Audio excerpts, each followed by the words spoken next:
دوستوں، آصف، چڑیل، جن، ان سب کی کہانیاں ہم لوگ اپنے بچپن سے ہی دادا دادی نانی سے سنتے پڑے ہوئے ہیں، اور جو جنات کا خاکہ ہمارے ذہن میں بسا ہے وہ بھی یقیناً انہی کی کہانیوں سے وجود میں آیا ہے۔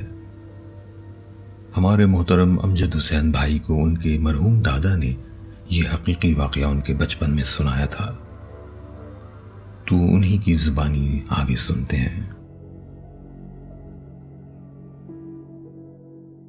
ہم نے جب سے ہوش سنبھالا ہے ایک عجیب سی مٹی کی سراہی کو گھر کی تجوری میں دیکھا ہے۔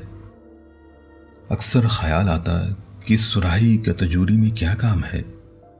وقت کے ساتھ ساتھ یہ سراہی کالی پڑ چکی ہے، صرف پیندا ہی سلامت ہے، باقی کئی جگہ سے ٹوٹ چکی ہے۔ کئی بار یہ پوچھنے پر ایک دن ہمارے دادا نے ہمیں اپنے قریب بٹھا کر یہ واقعہ سنایا۔ یہ تقریباً 150 سال پہلے کا واقعہ ہے، جب انڈیا میں ٹرین کی پٹریاں بھی نہیں بچھی تھیں۔ اس زمانے میں کاروبار کے لیے ہر علاقے کے بیوپاری اکٹھے ہو کر قافلے کی صورت میں جانوروں پر فروخت کا سامان لادتے اور شہروں کا رخ کرتے۔ یہ 100 سے 200 بیوپاریوں کا قافلہ ہوتا تھا، جو تقریباً 15-20 دنوں کا سفر کر کے کلکتہ پہنچتا تھا۔ خاص بات یہ تھی کہ بیوپاریوں کے علاوہ قافلے کے ساتھ نائی، باورچی، دھوبی وغیرہ بھی ہوا کرتے تھے۔ قافلے کے بیوپاری اپنا سامان کلکتہ کی مارکیٹ میں فروخت کرتے اور اس کے بعد کلکتہ کے بازار سے وہاں کے مشہور سامان خرید کر واپس اپنے جانوروں پر لاد لیتے اور قافلے کی صورت میں اپنے گاؤں کی طرف دوبارہ سفر کرتے۔ اسی طرح ایک قافلے کے ساتھ ہمارے دادا اپنی 4-5 بیل گاڑیوں پر اناج لاد کر فروخت کی غرض سے کلکتہ کے سفر پر روانہ ہوئے۔ منزل پر پہنچ کر انہوں نے اپنے ساتھ لائے اناج کی فروخت شروع کی۔ اللہ کا کرنا ایسا ہوا کہ سامان بھی اچھے داموں بک گیا۔ پورا ہفتہ گزارنے کے بعد یہ واپسی کے سفر سے پہلے کی رات کا وقت تھا۔ کلکتہ میں قیام کے دوران دادا بازار سے قریب ہی ایک مسلم ہوٹل سے کھانا کھایا کرتے تھے۔ ہوٹل کے باہر ہی ایک بہت ضعیف فقیر ہر وقت موجود رہتا تھا۔ یوں تو آتے جاتے روز ہی اس پر نظر پڑتی تھی، لیکن یہ واپسی کے سفر سے پہلے کی رات کا واقعہ ہے۔ جب دادا کھانے کی غرض سے ہوٹل گئے تو اس بزرگ فقیر نے دادا کو پیچھے سے دادا کا نام پکار کر کہا، بیٹا، آج ہمیں بھی اپنے ساتھ کھانا کھلاؤ۔ دادا اپنا نام سن کر چونک گئے، کیونکہ یہ بہت حیرت کی بات تھی کہ ان بزرگ کو دادا کا نام کیسے معلوم ہوا۔ انہوں نے اس خیال کو ذہن سے جھٹک دیا اور اس کے قریب پہنچ کر اس کو ایک پیسہ دے کر کہا، آپ اپنی مرضی سے جو چاہے کھا لیجیے۔ اس فقیر نے سکہ واپس کر دیا اور ضد کی کہ ہمیں صرف کھانے کی غرض ہے، پیسے کی نہیں، اور کھانا بھی ہم آپ کے ساتھ ہی کھائیں گے۔ دادا ان بزرگ سے زیادہ الجھنا نہیں چاہتے تھے، تو انہوں نے ان کو ساتھ کھانے کی دعوت دی اور دونوں اندر ہوٹل میں جا بیٹھے۔ ان بزرگ کی فرمائش پر کھانا منگوایا گیا۔ بزرگ نے سیر ہو کر کھانا کھایا۔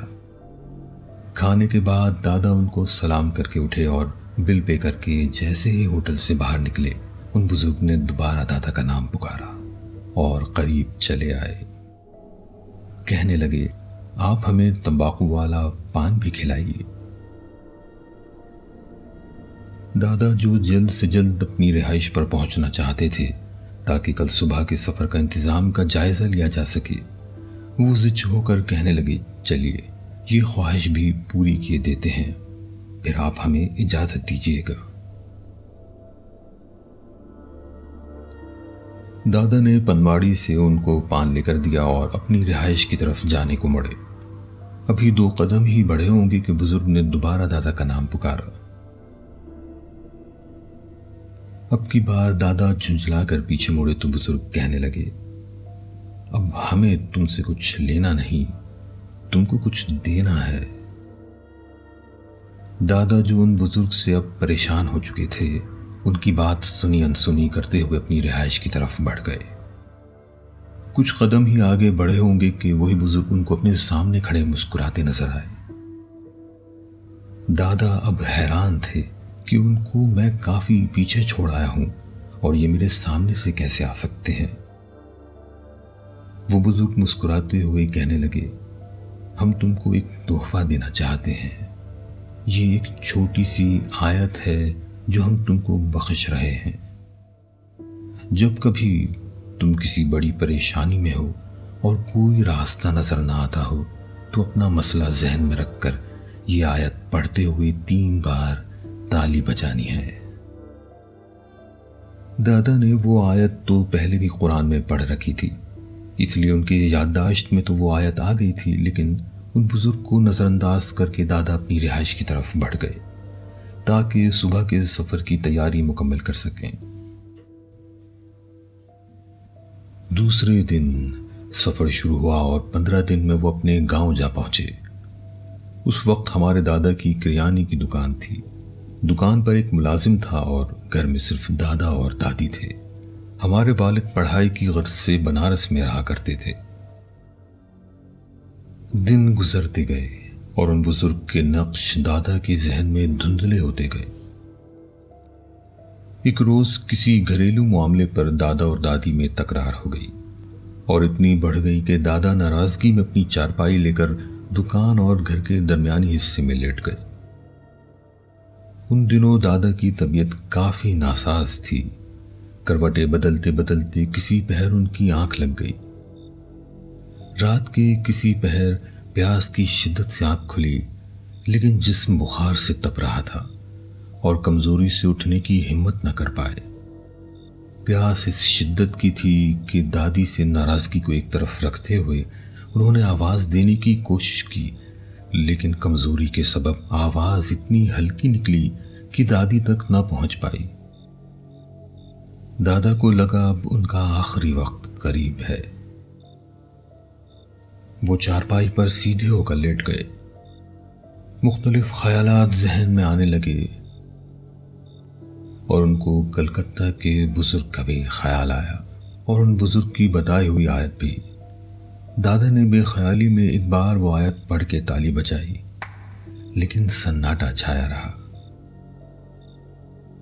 انہوں نے آیت کو دہرایا، لیکن کچھ نہ ہوا۔ تیسری بار آیت پڑھ کر ابھی تالی بجائے ہی تھی کہ گھر کے مرکزی دروازے پر جو لکڑی کا قفل لگا تھا سرک کر ہٹ گیا۔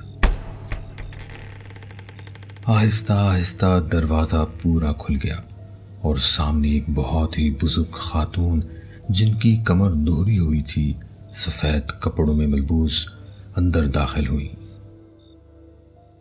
وہ خاتون بہت ہی ضعیف تھیں، لیکن ایک پل کو وہ دروازے کے پاس کھڑی نظر آئیں اور دوسرے پل وہ میرے بالکل قریب تھیں۔ ان کے ہاتھ میں مٹی کی سراہی تھی، وہ انہوں نے دادا کی طرف بڑھا دی۔ دادا کمزوری اور پیاس کی شدت میں اس قدر بے حال تھے کہ انہوں نے اس بات پر دھیان دینے کے بجائے کہ یہ عورت کون ہے، ہمت کر کے سراہی لی اور ہونٹوں سے لگا لی۔ کچھ گھونٹ پینے کے بعد وہ چارپائی پر لیٹ گئے اور نیند کی آغوش میں چلے گئے۔ تھوڑی دیر میں ان کو اپنا جسم بالکل توانا محسوس ہونے لگا اور پھر جیسے ہی ان بزرگ خاتون کا خیال آیا تو ایک دم اٹھ بیٹھے۔ ویسے ہی رات کا سناٹا تھا، چاندنی ہر طرف پھیلی ہوئی تھی، سامنے دروازہ بھی بند تھا۔ طبیعت بہتر ہونے پر تعجب تھا، لیکن ایک ڈراؤنا خواب سوچ کر کھڑے ہوئے تو پیر کسی چیز سے ٹکرایا۔ نیچے جھک کر دیکھا تو ایک مٹی کی سراہی رکھی تھی۔ دادا نے وہ سراہی اٹھائی، اس میں ابھی بھی کچھ پانی موجود تھا۔ اب یہ بات ظاہر ہو چکی تھی کہ جو رات میں ان پر گزری وہ خواب نہیں تھا۔ ان بزرگ خاتون کا گھر میں دروازہ کھول کر آنا، پھر لمحوں میں ان کے قریب پہنچنا، یہ سب کسی غیر مرئی مخلوق کی طرف اشارہ کر رہا تھا۔ آخر میں دادا نے کہا، بیٹا اسی لیے ہم نے آج تک یہ سراہی سنبھالے رکھی ہے کیونکہ یہ اس واقعے کی گواہی دیتی ہے اور میں اس کو ان کی نشانی بھی سمجھتا ہوں۔ میری تاکید ہے کہ تم بھی اس کو ہمیشہ سنبھال کر رکھنا، اور دادا کی کہی ہوئی وہ بات کہ آج اس وقت بھی وہ سراہی ہماری تجوری میں ہمارے گھر میں محفوظ ہے۔ دوستوں، آپ بھی اپنے اوپر گزرے ہوئے واقعات یا کوئی انہونی کہانی ہمیں لکھ سکتے ہیں۔ ہمیں آپ کی ای میلز کا انتظار رہے گا۔